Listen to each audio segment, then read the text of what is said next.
Merci Monsieur le Président. Monsieur le Ministre, plusieurs sujets concernant la gendarmerie dans le département de la Vienne.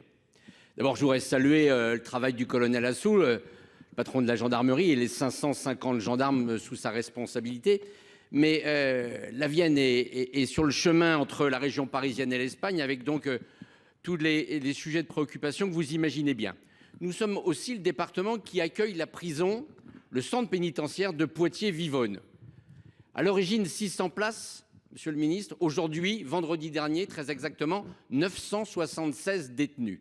Alors ça, évidemment, implique un certain nombre d'allers-retours que vous imaginez bien, mais ça fait aujourd'hui supporter sur la charge, sur la brigade de Vivonne, toute la charge judiciaire, notamment d'enquête judiciaire. Alors, sur ce point-là, évidemment, des besoins peut-être de créer une unité particulière qui pourrait avoir à gérer les questions de police judiciaire pour décharger la brigade de Vivonne.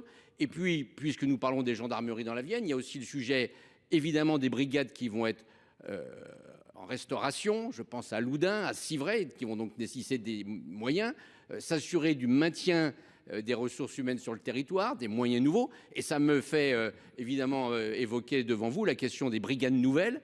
On a réussi à faire celle de Scorbé-Clairvaux l'année dernière. Et donc là, on a dans le viseur celle sur Fontaine-le-Comte notamment. Et donc à chaque fois, la question, serons-nous en mesure d'avoir les effectifs pour pouvoir évidemment faire fonctionner ces nouvelles brigades. En tout cas, on a un vrai besoin de ressources humaines et de nouveaux postes dans le département de la Vienne. Et c'est à l'occasion de cette question que je me permets d'attirer votre attention, monsieur le ministre.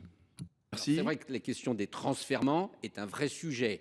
Il y a quelques semaines, un détenu Vivonne a été transféré à la demande d'un magistrat pour une audition de quelques minutes à Toulouse. Ça a nécessité 15 gendarmes. Donc vous imaginez bien que là, effectivement, si on pouvait faire évaluer le contexte réglementaire pour que les visios s'organisent, on gagnerait du temps. Mais vraiment, et j'ai pris bonne note des 10 postes créés pour Fontaine-le-Comte, on a besoin d'unités supplémentaires pour pouvoir permettre le fonctionnement et tout ce qu'il y a autour de cette maison d'arrêt à Vivonne. Je vous remercie, monsieur le Président. Merci.